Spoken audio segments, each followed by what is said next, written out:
오늘은 이제 2019년도 마지막 주일입니다. 저도 한 주간 기도하면서 올해를 잠시 좀 돌아보았습니다.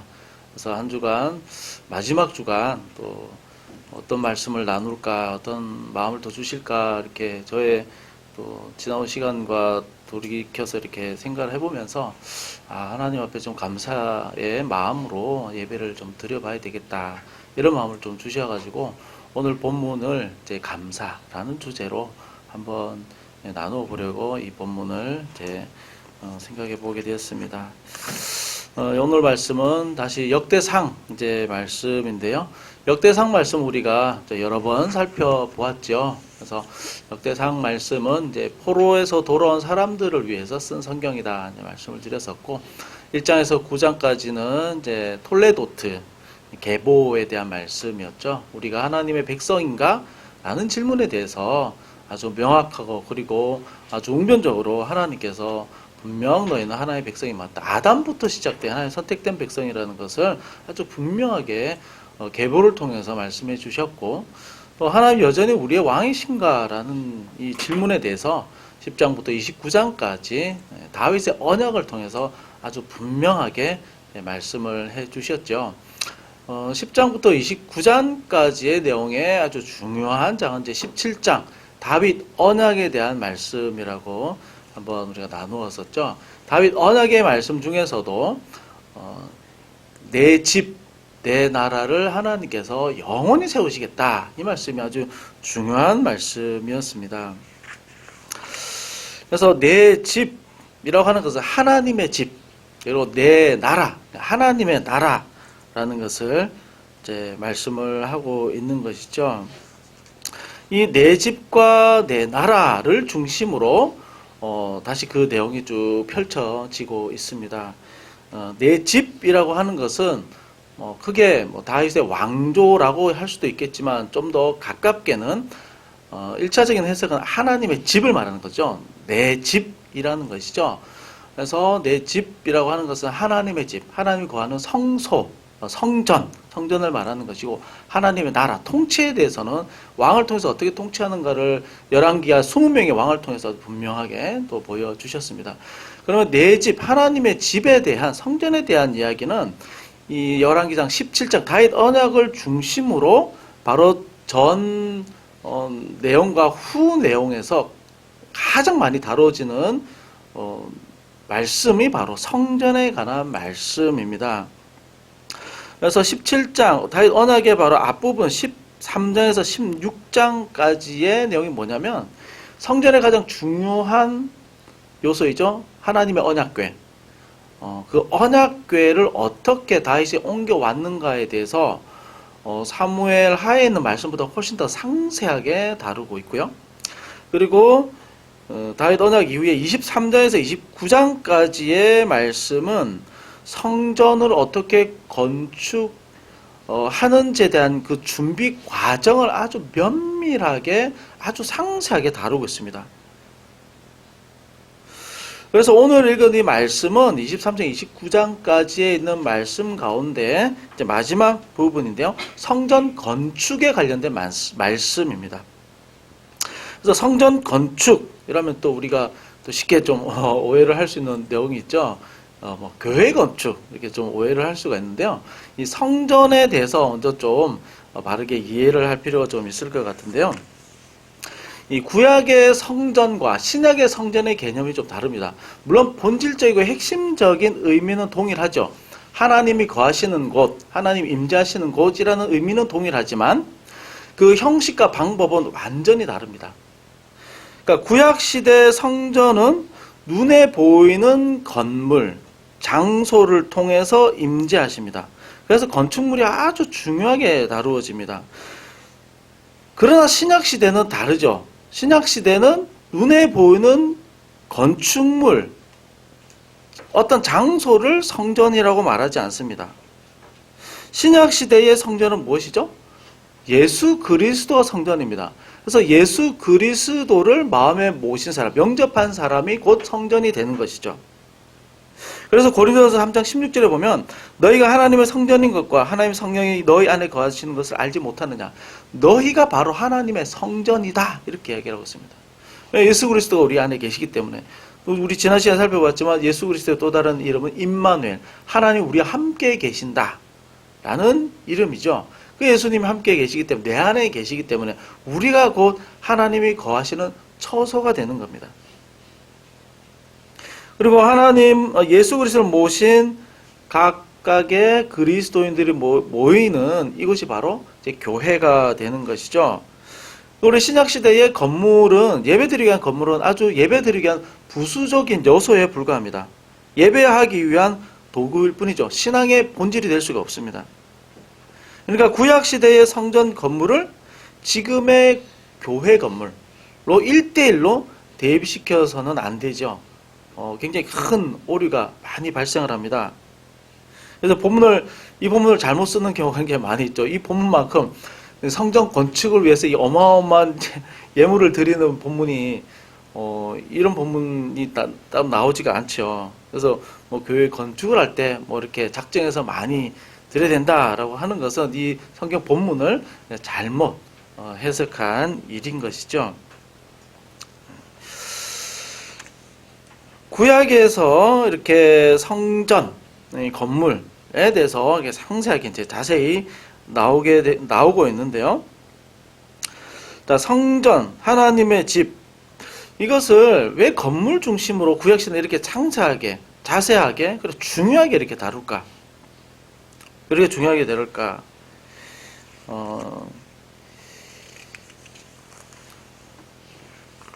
그리고 모세 오경에도 보면은 성전 중심의 내용들이 참 많이 있죠. 성전에서 일하는 사람들, 그 성전을 어떻게 꾸며야 되는지, 어떻게 구성해야 되는지, 어떻게 건축해야 되는지, 성전에 대한 이야기 굉장히 많이 나옵니다. 왜 이렇게 성전에 대한 이야기가 집중적으로 이렇게 많이 나오고, 또 역대상에서도 다윗 이야기, 솔로몬 이야기에서도 봤듯이 역대하 1장에서 9장까지 솔로몬의 이야기에서 가장 핵심된 내용이 성전 봉헌식이었죠. 왜 성전에 대한 이렇게 자세하게 다룰까? 왜 그러냐면은 하나님께서 왕으로 통치하기 위해서입니다. 이 땅에 임재하셔서 그 선택한 백성들과 함께 거하시기 위해서 성전이 그렇게 중요하게 다뤄지는 겁니다. 왜 꼭 성전이어야만 하는가 질문할 수 있습니다. 하나님 기도하면 언제든 뿅 하고 나타나가지고 바로바로 그냥 적군들 물리치고 기도 응답해 주시면 될 것을 왜 꼭 이런 지정된 장소와 엄격한 규칙에 따라서 예배도 드려야 되고 성전 물건도 이렇게 아주 꼼꼼하게 다 이렇게 규정을 해놨을까 싶습니다. 그런데요, 성전이라는 것 자체가, 구약시대 때 성전이라는 것 자체가, 이 자체가 어마어마한 은혜입니다. 왜냐하면 인간이 타락한 이후로 이 세상은 그야말로 공중 권세 잡은 자들이, 그리고 악한 영이 지배를 하고 죄악이 만연한 세상입니다. 이 세상 자체는 하나님의 진노를 받을 수밖에 없는 세상입니다. 그런데 이 타락한 세상에, 이 땅 가운데에 하나님께서 공식적인 방법과 공식적인 말씀으로 최초로 임재하시고 또 지속적으로 임재하겠다고 약속한 장소가 바로 성전인 겁니다.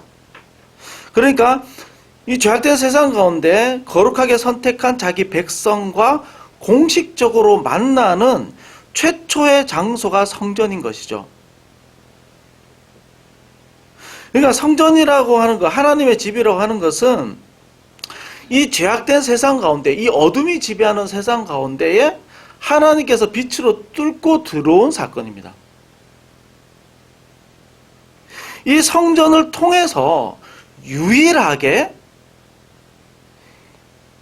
죄악된 백성들이 그 죄를 씻고 거룩하신 하나님 앞에 설 수 있는 이 지상에서의 유일한 장소인 거죠. 멸망받을 인간이, 저주와 심판받을 인간이 영원한 생명을 소망하고 영원하신 하나님, 창조주 하나님과 만나는 장소입니다. 유일한 곳입니다. 죄악된 세상 속으로 하나님이 뚫고 들어온 것이죠. 그리고 유일한 통로를 만들어 놓은 것이 바로 성전이라는 겁니다.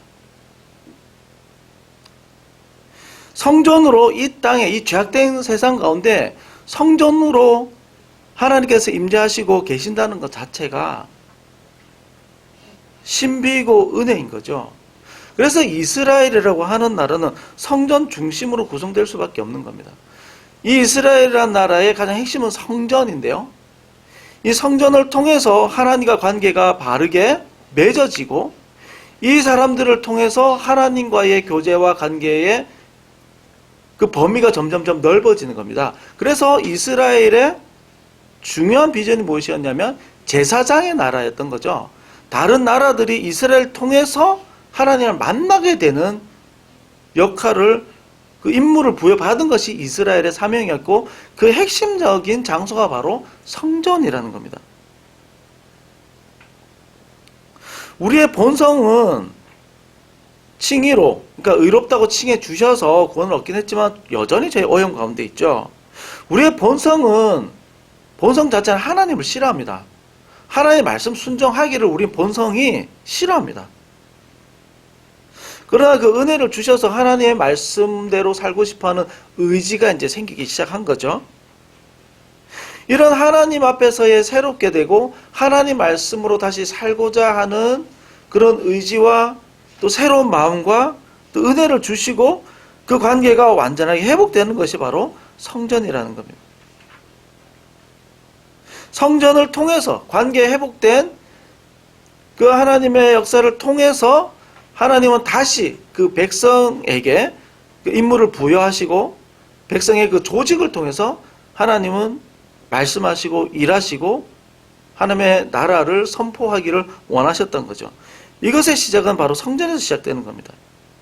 그래서 다윗은 이 성전 건축이 얼마나 중요한지 잘 알고 있었습니다. 영원한 왕조 언약 약속을 받고 나서 제일 먼저 하고 싶었던 일이, 이거는 숙명, 사명과 같은 겁니다. 이건 반드시 해야 되는 일입니다. 이거 안 하면 나라가 그냥 죽는 일입니다. 그래서 꼭 해야 되는 일이고 너무너무 중요한 일이었습니다. 그래서 다윗은 자기 궁을 짓고 나서 늘 하나님 앞에 큰 죄송한 마음이 있었죠. 나는 백향목 궁에 거하거나 하나님의 궤는 장막 가운데 있도다, 이렇게 이야기하면서 늘 안타까워하면서 하나님, 내가 하나님 성전을 꼭 짓고 싶습니다, 이런 큰 소망이 있었습니다. 큰 소원이 있었습니다. 근데 하나님 보실 때 얼마나 참 선한 계획이고 얼마나 선한 마음입니까? 그런데 하나님은 다윗의 이 너무 간절한 소망을 막으셨죠. 너는 지을 수 없다. 너는 하면 안 된다. 너는 피를 너무 많이 흘렸기 때문에 너는 성전을 지을 수 없다. 하나님이 이 간절한 소망을 막으셨습니다. 그래서 다윗이 할 수 있는 역할이 무엇이었냐면 다음 세대가 성전을 지을 수 있도록 준비하는 역할이 다윗의 역할이었던 거죠. 그 성전 건축을 위한 준비 과정이 23장에서 29장까지 아주 상세하게 나오고 있는 겁니다. 다윗은 이 사실이 한편으로는 원망거리가 될 수 있습니다. 아니, 이거 내가 잘 살자고 하는 것도 아니고 이 나라를 위해서, 또 이 나라가 정말 하나님 앞에 바로 서기 위해서 정말 선을 짓고자 하는데 하나님 이걸 왜 막습니까? 하나님, 저도 이런 하나님 앞에서의 신앙적인 큰 어떤 열매와 결과물을 제가 좀 보고 싶습니다. 얼마나 열망이 되고 얼마나 간절하겠습니까? 그러나 하나님은 이걸 막으셨다는 거죠. 이것을 누리는 기쁨을 막으시고 단지 준비하는 역할만 주셨습니다. 그러나 이 준비하는 과정 자체만으로도 다윗은 하나님 앞에 너무너무 감사하고 있습니다. 비록 자기의 뜻은 이루어지지 않았지만, 자기의 계획이 이루어지지 않았다고 하더라도 하나님 앞에 너무 감사했다는 겁니다. 그래서 우리가 오늘 말씀을 보면서 한번 생각해 보고자 하는 것은, 내 뜻대로 이루어지지 않아도 우리가 하나님 앞에 감사할 수 있는 이유는 무엇인가? 우리가 두 가지로 생각해 보고자 합니다. 첫 번째는 내 뜻과 다른 하나님의 뜻 가운데 하나님의 역사를 보여주시기 때문입니다. 자, 29장에 보면 이제 성전 건축을 위한 자원들이 이제 모이기 시작합니다. 다윗이 개인적으로 드린 재정이 나오죠. 4절에 보면 금 3,000달란트. 이게 양이 얼마냐면요. 금 3,000달란트 찾아보니까 103톤이랍니다. 103톤. 금 103톤, 은 7,000달란트, 은 240톤. 그리고 백성들이 드린 것이 또 나오는데요. 다윗 드린 것의 약 1.5배 정도 됩니다. 7절에 보면 금 5,000달란트, 철 10만 달란트. 이 금이 많이 필요한 이유는 하나님 성전 자체를 그냥 금으로 다 도금을 한 거죠. 그 안에 들어가는 성전 뭐 등잔, 또 뭐 지팡이, 뭐 이런 등대 받치는 책상들 전부 다 금으로 이제 만들었죠. 그래서 금이 많이 이제 들어가고 바벨론에 이제 나중에 또 약탈을 당할 때도 제일 먼저 이것을 이 바벨론 사람들이 빼앗아갔죠. 다 금으로 돼 있으니까 그렇습니다. 사실 이 많은 재정 가운데서 누가 제일 많이 드렸냐면 사실은 다윗이 거의 다 냈습니다. 백성들 거 다 모아도 자기 것의 약 1.5배 정도? 그런데도 다윗은 하나님께 엄청나게 감사했습니다. 너무너무 감사했습니다. 이렇게 감사한 이유가 뭐냐면 자원이 이렇게 많이 모였다, 재정이 넉넉하다, 목표 금액을 초과 달성했다, 이런 목표에 대한 달성에 대한 기쁨이 절대 아닙니다. 이 모집되는 과정에서 계속해서 강조되는 이야기가 나오는데 뭐가 나오냐면 9절에 보면 백성들이 모두 이 재정을 어떻게 드렸냐면 자원하는 마음으로 드렸다. 이것이 두 번에 나옵니다. 자원하는 마음으로 백성들이 드렸기 때문에 다윗이 너무너무 기뻐했다는 겁니다. 절대 강요하지 않았습니다. 지파마다 얼마씩 내라고 하지도 않았습니다.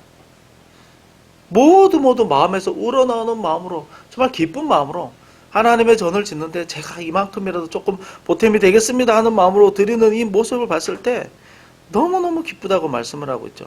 17절에서도 백성이 주께 자원하여 드리는 것을 보니 심히 기쁩니다.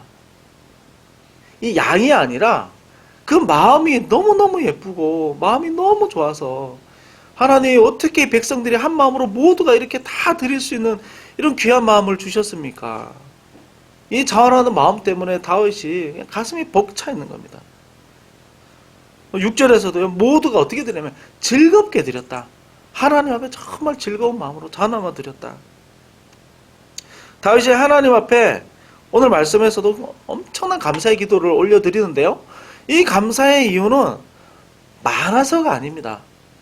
목표를 달성했기 때문이 절대 아니었습니다. 모두가 하나님 앞에 한 마음으로 기쁜 마음이 되었다는 거죠. 어떻게 우리가 이렇게 한 마음으로 즐거운 마음으로 기쁘게 하나님 앞에 이렇게 헌신할 수 있었을까? 이 자체가 다윗에게는 놀라움이었고 감격스러운 기쁨이었다는 겁니다.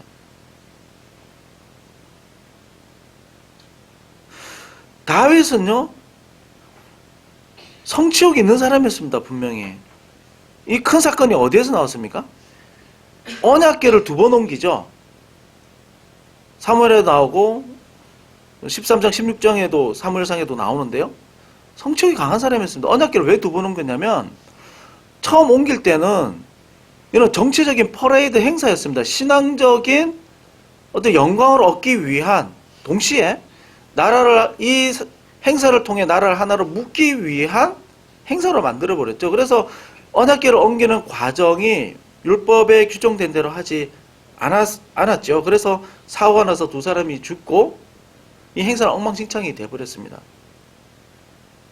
2번째 옮길 때는 모든 지파 3만 명이 처음에 모였었는데 사람이 얼마 모였는지 사람이 중요하지 않고 2번째 옮길 때는 그가 몇 걸음 걸으면서 번제드리고 몇 걸음 걸으면서 번제드리고 그 예루살렘에 성전을 옮길 때까지 계속해서 하나님 앞에 철저하게 자기의 죄를 자복하고 하나님의 은혜를 생각하고 계속해서 번제를 드리면서 하나님 앞에 걸어갔던 모습을 볼 수가 있었습니다.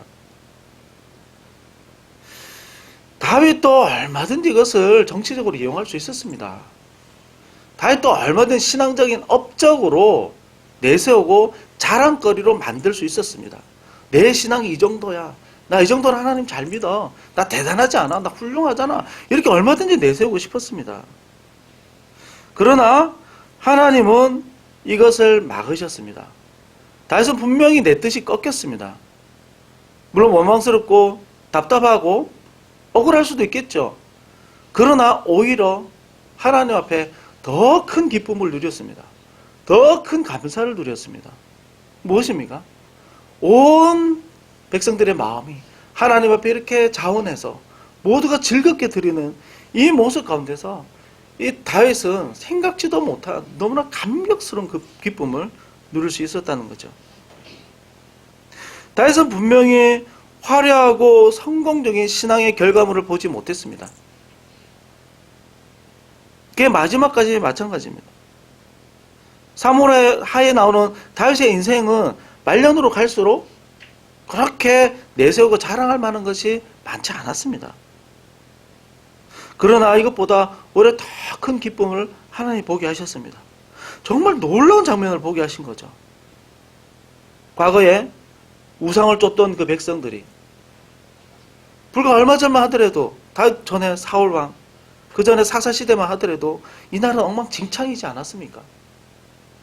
얼마 전까지만 해도 하나님을 다 떠났던 백성들이 다 하나님께로 한 마음이 되어서 자원하는 마음으로 기쁜 마음으로 즐겁게 하나님 앞에 엎드리는 이 모습을 보면서 감동할 수 있었던 거죠. 우리가 하나님 앞에 살아가면서 이 부분이 참 중요하다는 생각을 하게 됩니다. 우리가 살아가면서요, 참 기도에 제목이 많고 하나님이 응답 주셔야죠. 하나님이 많이 결실을 주셔야죠. 그러나 내가 기대한 열매들이 맺히지 않을 때가 있습니다. 하나님은 내 뜻은 이런데요. 하나님 내 뜻대로 이렇게 좀 해주셨으면 좋겠습니다. 하는 소망들이 있습니다.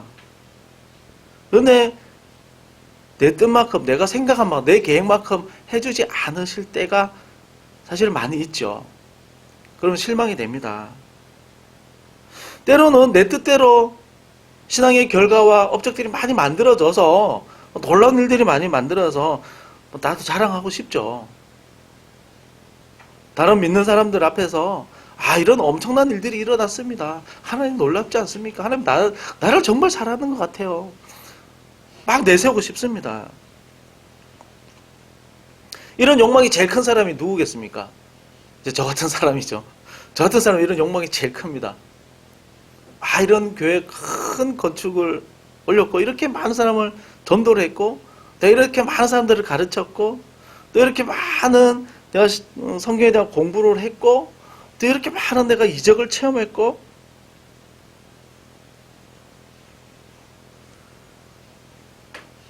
저희 같은 사역자들에게 이런 신앙적인 욕망은 누구보다도 큽니다. 건물을 크게 올리면요 얼마나 자랑을 많이 하는지 모릅니다. 아마 저라도 자랑할 것 같습니다. 눈만 뜨면 앞에 이제 길가에 엄청나게 큰 건물이 매일매일 이렇게 보면 얼마나 뿌듯하겠습니까? 자랑하고 싶겠죠. 저희 주변에 그 목사님들, 친한 목사님들, 오랫동안 같이 공부했던 친한 목사님들 아주 지나가면 이렇게 진짜 대단하다 하는 지금 이렇게 어마어마하게 큰 건물을 올린 우리 동기 목사님들도 꽤 있습니다.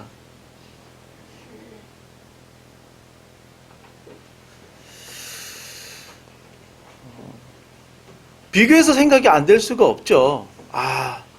나는 큰 거, 눈에 보이는 큰 거 아직 이루지 못했는데, 나는 아주 대단하지 않은 것 같은데, 나는 너무 작은데, 이게 비교될 때가 있습니다. 그러나, 하나님께서 눈에 보이는 큰 신앙의 결과물을 누구나 다 인정할 만한 신앙의 어떤 열매들을 보여주지 않는다 하더라도요, 매일 만나고 매일 살아가면서요, 크고 작은 얼마나 많은 기쁨들을 또 하나님께서 보여주시는지 모릅니다. 이번 주에도 하나님께서 참 너무 큰 또 기쁨을 한 가지 주셨는데요. 이것이 참 또 사역의 즐거움과 기쁨이겠구나. 무엇과 비교할 수 없는 참 기쁨이겠구나. 이런 생각을 하게 된 사건이 하나 있었는데요. 이번 주 월요일 날 이 교회 앞에 저녁에 누가 화분을 지금 뒤에 있는데요. 그 세 가지 식물이 심겨져 있는 화분이 딱 놓여져 있는 겁니다. 분명히 이건 어디서 배달해 온 겁니다. 신문지에 둘둘둘 이렇게 쌓여가지고 아주 깨끗한 새 겁니다, 새 거. 근데 이름이 없습니다. 그래서 너무 궁금한 겁니다. 분명히 우리 성도면 분명히 이야기를 하셨을 것 같고, 제가 친한 사람이라면 이야기를 했을 것 같습니다. 그래서 별로 안 친한 사람들 이렇게 찾아보고 물어보고 했는데, 아무도 자기가 아니라고, 누굴까? 누가, 진짜 이게 산타클로스가 있는 건가? 누가 나한테 이런 선물을, 우리 교회에 이런 선물을 주고 갔지? 이름도 안 밝히고. 이제 목요일 날, 이제 오후에 누가 똑똑똑 하면서 이제 들어왔는데, 누가 들어왔냐면은, 올 초에 이제 이 단지 제가 봉사하면서 이제 알코올 문제 때문에 좀 혼자 사는 힘들어하는 자매가 있었는데요. 우리 뭐 통장님이나 또 운정삼도 복지과에서 또 여러분이 이렇게 많이 협력해서 많이 도와드렸었죠. 병원에 이제 입원도 시켰는데 3개월 동안 있어야 되지만 한 2주 정도 있다가 그냥 뛰쳐 나왔습니다. 그래서 저도 너무 속상하고 다들 너무 실망하고 막 그 또 병원비를 또 지불해야 되는데 그 문제 때문에도 다들 좀 머리가 좀 아픈데 잘 해결되기도 했습니다. 저도 보이지 않지만 계속 기도하고 가끔 또 전화도 하고 또 필요한 일 있으면 저한테 또 연락이 옵니다. 필요한 거 좀 도와드리기도 하고 이렇게 했었는데요. 그 자매가 요즘 이제 재활 활동을 하고 있는 겁니다. 취업을 위한 재활 활동을 적극적으로 지금 참여를 하고 있는 중에 분재를 지금 배우고 있다고 그럽니다. 식물을 이렇게 갈아서 이렇게 키우는 그런 그 직업 훈련을 하던 중에 이거는 교회에 좀 내가 드려야 되겠다 하는 마음으로 처음부터 계속해서 교회를 위해서 이렇게 만들었다는 겁니다. 그래서 일부러 저를 놀래키려고 이름도 안 써놓고 그냥 놓고 갔다는 거죠. 그래서 목요일 날 딱 와서 그 얘기를 하는데 얼마나 마음이 기쁘고 또 얼마나 감동이 되는지 모릅니다. 하나님이 또 이렇게 이 사람을 다뤄가시는구나. 그리고 또 더 많이 친해지기도 하고 마음도 많이 열려서 앞으로 성경 공부 좀 이런 비슷한 이야기를 하니까 거기에 대해서도 좀 마음이 좀 많이 또 열려 있습니다. 그래서 하나님이 이렇게 참 너무나도 어렵고 너무나도 참 좀 고통 가운데 있던 자매를 이렇게 또 다뤄가시고 회복시켜 가시는구나. 또 그 자매를 통해서 회복되는 과정에 또 이런 선물도 하나님 주시는구나. 또 마침 목요일 날 또 다른 좀 큰 교회에서 또 후원 들어온 게 있어가지고 선물 박스가 한 7개 큰 게 들어왔거든요. 그런데 마침 또 그 자매가 딱 필요한 거였습니다. 너무너무 기뻐하는 겁니다. 하나님께서 이런 사역적인 또 무엇과 비교할 수 없는 이런 즐거움과 이런 감사를 또 허락하시는구나. 이것은 신앙의 어떤 큰 열매와 큰 결과물과 상관이 없죠. 만약에 그 자매가 다른 교회 가서 신앙생활해도 괜찮습니다. 그 자매 정말 하나님을 알고 예수 그리스도를 다시 주님을 영접하고 그 인생을 다시 한 번 더 힘을 내어서 힘있게 하나님 앞에 살아간다면 그것으로 저에게는 너무나 큰 감격이고 더 큰 또 기쁨이 될 수 있는 것이죠.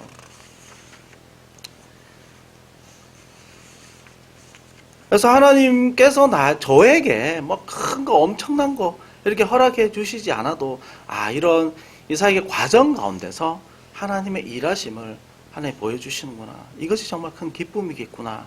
그것을 다시 한 번 더 생각해 볼 수 있게 되었습니다.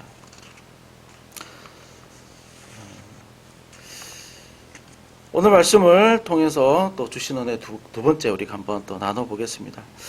내 뜻대로 이루어지지 않아도 감사할 수 있는 이유는 무엇인가? 두 번째는 우리는 나그네 인생임을 깨달을 수 있기 때문입니다. 자, 15절에 보게 되면 다윗은 자신과 자기 민족을 무엇이라고 이렇게 고백을 하고 있냐면요.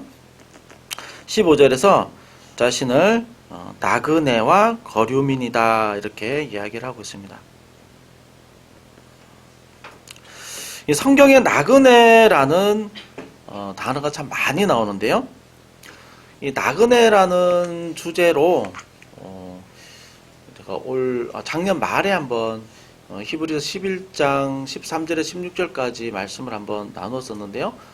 지금 홈페이지도 올라갔으니까 참고하시면 좀 더 자세히 좀 이해를 할 수가 있습니다. 우리나라의 나그네 하면은 어떤 느낌이 강하냐면 현실 도피적인 사람이죠. 힘든 것을 피해서 좀 자연주의, 속세를 떠나고 자연과 함께 사람들과 만나지 않고 거리를 두고 자기의 평안을 찾는 사람, 이런 의미가 강하죠. 근데 성경에서 나그네는 의미가 좀 많이 다릅니다. 히브리어로는 게르, 헬라어로는 파레피데모스, 이런 말인데요. 한마디로 이야기하면 외국인이란 말입니다. 외국인이고 고향을 떠나서 다른 곳에 사는 사람이라는 의미죠. 성경에서 자기 자신을 나그네다 이렇게 말하는 사람들이 많습니다. 창세기 23장 4절에 보면은 아브라함은 자기 자신을 나그네와 같은 사람이다 이렇게 얘기를 합니다. 원래 고향이 갈대 우르였는데 하나님 거기 떠나라고 그랬잖아요. 떠나서 가나안에 살다가 거기서 묻힙니다. 야곱도 자기 인생을 나그네 인생이라고 하죠. 자기 집을 어릴 때부터 이제 떠나와서 계속해서 다른 지역을 옮겨 살다가 나중에는 이집트 애굽에서 살게 되죠. 거기서 생을 마감하게 됩니다. 나그네라는 것은 어디를 가든지 이방인인 겁니다. 자기가 사는 곳은 다른 민족들, 그리고 자기 땅도 없고요, 자기 권리도 없는 사람들을 말하는 겁니다. 그래서 나그네라고 하는 사람은요, 내 것이라고 할 만한 것이 없는 사람들을 말합니다. 그래서 성경에서 믿음의 장하면 히브리서 11장인데요. 거기 믿음의 사람들에 대해서 굉장히 많이 나오는데 이 사람들의 13절에 한마디로 뭐라고 얘기를 하냐면 이 사람들은 다 나그네와 같은 사람들이다. 이렇게 얘기를 하고 있습니다.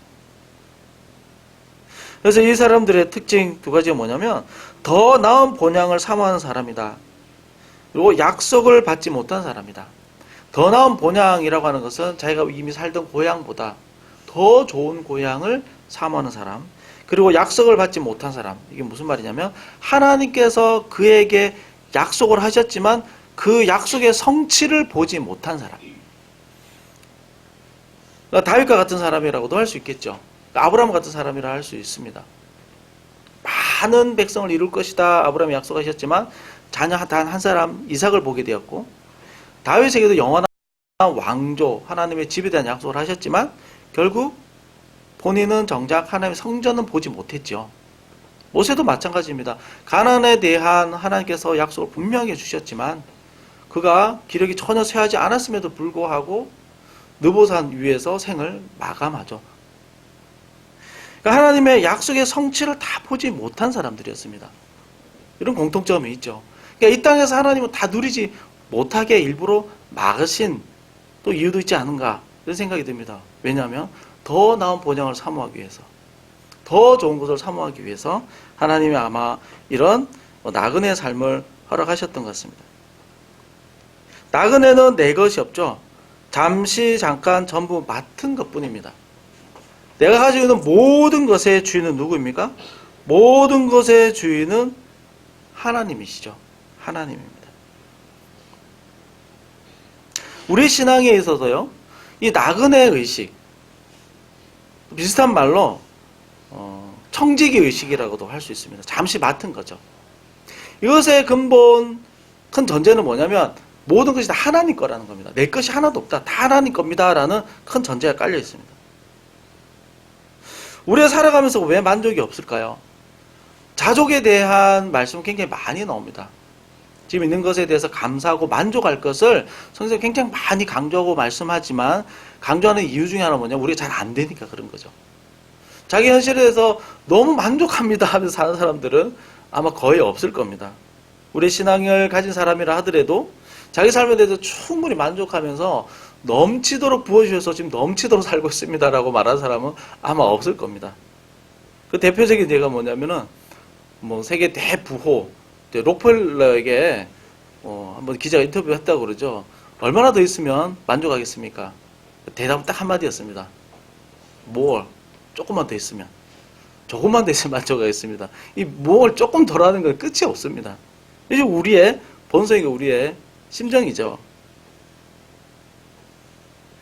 근데 정말 어려워도 내 생각대로 비록 되지 않더라도 내 생각만큼 아니더라도 정말 감사할 수 있는 이유가 무엇입니까? 그것은 바로 진심으로 나의 생명까지도 나의 모든 이 누리고 있는 작지만 이 생활의 터전, 일할 수 있는 지혜, 힘까지도 모든 것이 다 누구 것이죠? 하나님 거라는 겁니다. 하나님이 주인이라는 겁니다. 하나님이 주인이셔서 우리에게 잠시 잠깐 맡겨주셨다는 겁니다. 이것을 정말 진심으로 고백하고 정말 가슴 절절히 우리가 이것을 느낄 수 있다면, 확신할 수 있다면, 비록 부족하고 내 계획대로 또 내가 원하는 만큼 어떤 결과물이 나오지 않는다 하더라도 우리 하나님 앞에서 진심으로 감사할 수 있습니다. 그래서 오늘 읽은 말씀에서요, 가장 자주 반복되는 구절이 무엇입니까? 다 주님께 속했다는 겁니다. 11절에만 3번 나옵니다. 모든 것이 다 주께 속했습니다. 11절에만 3번 나오고요. 12절에도 비슷한 의미로 2번 나옵니다. 모든 것이 주께로 말미암았고 강하게 하는 것이 주의 손에 있습니다. 14절에도 2번 나오죠. 주께로 말미암았습니다. 주께 받았습니다. 16절에 또 2번 나옵니다. 주의 손에서 왔습니다. 다 주의 것입니다.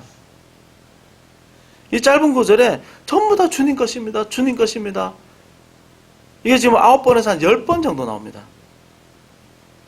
다윗이 내 뜻대로 내 계획대로 신앙의 훌륭한 결과물을 보지 못했다 하더라도, 내 뜻대로 되지 않았다 하더라도, 자랑할 만한 것이 별로 없다 하더라도 정말 하나님 앞에 감사하고 정말 하나님 앞에 큰 기쁨을 누릴 수 있었던 이유는 무엇이냐면 바로 이것이죠. 모든 것이 다 하나님 겁니다. 하나님 겁니다.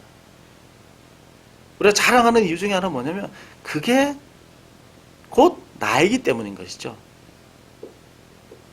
그게 곧 나이기 때문입니다. 나이기 때문입니다. 여기에 대한 설명이 잘 나와 있는 책이 에릭 프롬의 소유나 존재라는 책에 보면 잘 나와 있는데요. 사람들이 왜 이렇게 욕심을 가지고 이런 대상의 어떤 물건에 또 물질에 마음을 다 빼앗기느냐? 왜 욕심과 집착에서 벗어나지 못하느냐? 그것은 대상과 나를 동일시하기 때문입니다. 그게 곧 나이기 때문인 것이죠. 그래서 그것을 잃어버렸을 때는 어마어마한 상실감과 깊은 절망을 느낀다는 겁니다. 이것을 벗어나기 위해서는요, 이 신앙이 너무나도 중요합니다. 나의 모든 것은 내 것이 아니라 다 하나님 것. 하나님이 주인이라는 겁니다. 하나님의 주인. 이렇게 고백하고 또 기도했지만 돌아서면 금방 또 잊어버리죠. 그건 또 금방 또 잊어버립니다. 자꾸 내 것이라고 자꾸 생각하기 때문에 우리는 늘 스스로 마음의 상처를 받고 늘 스스로 힘들어하고 늘 비교를 하게 되고 늘 낙담하게 되는 것. 그 이유 중에 많은 것이 다 내 것이고 집착 가운데 있기 때문입니다. 그러나 다윗은 오늘 이 말씀에서 모든 것이 다 하나님 겁니다. 전부 다 하나님 겁니다. 우리가 이 땅에 사는 것은 잠시 잠깐 사는 것 뿐이고 우리는 그냥 나그네의 삶, 그냥 외국인으로서, 그냥 거류민으로서 살고 있는 것 뿐입니다. 그랬을 때에 비록 내가 원하는 대로 이루지 못했다 하더라도 하나님 앞에 정말 진심으로 감사할 수 있었다는 겁니다. 올 한 해 돌이켜보면 아쉬움도 많을 겁니다. 저도 돌이켜보면 실패한 일들이 좀 여러 건 있습니다. 그래서 그것 때문에 좀 힘든 일들도 좀 있었는데요. 다시 기도하고 말씀을 묵상하고 생각하면서 다시 고백했습니다. 이게 다 하나님 것이죠. 하나님 잠시 잠깐 올 한 해 좀 이렇게 가져가셨죠. 지난 모든 과정 하나님 다 주셔서 내가 누리고 있었죠. 올 한 해 하나님이 좀 덜어가시고 하나님 필요하시니까 가져가신 것 때문에 내가 너무 상심하고 너무 괴로워했던 거 하나님 용서해 주세요. 하나님은 진짜 다 가져가실 수도 있는데 또 많은 걸 남겨놓으셔서 감사합니다. 그리고 결국은 하나님 다 가져가실 것이죠. 우리가 하나님 앞에 갈 때 이 땅에 있는 거 누가 들고 갈 사람이 있겠습니까? 다 하나님 겁니다. 다 하나님 거. 잠시 잠깐 머물다 가는 거죠. 우리의 영원한 본향이 있고 영원히 우리가 거주할 곳이 있습니다. 그걸 정말 사모하고 그걸 정말 바라볼 때 우리에게 진정한 하나님 앞에 감사가 있을 줄로 믿습니다. 그래서 올해를 보내면서 또 지나온 시간들 또 계속해서 쭉 돌이켜 보면서요. 오늘 말씀을 통해 두 가지를 꼭 기억했으면 좋겠습니다. 내 뜻대로 안 되어도 기도했다면 하나님께서 이루어 가시고요. 이루는 과정을 통해서 하나님께서 우리에게 큰 기쁨 허락하십니다. 그리고 우리의 이 모든 것들은 다 하나님 겁니다. 우린 그냥 나그네 인생 뿐인 거죠. 그래서 더욱더 하나님께서 책임지시고 인도해 주실 수 있는 겁니다. 내 것이 없고 다 하나님 거니까.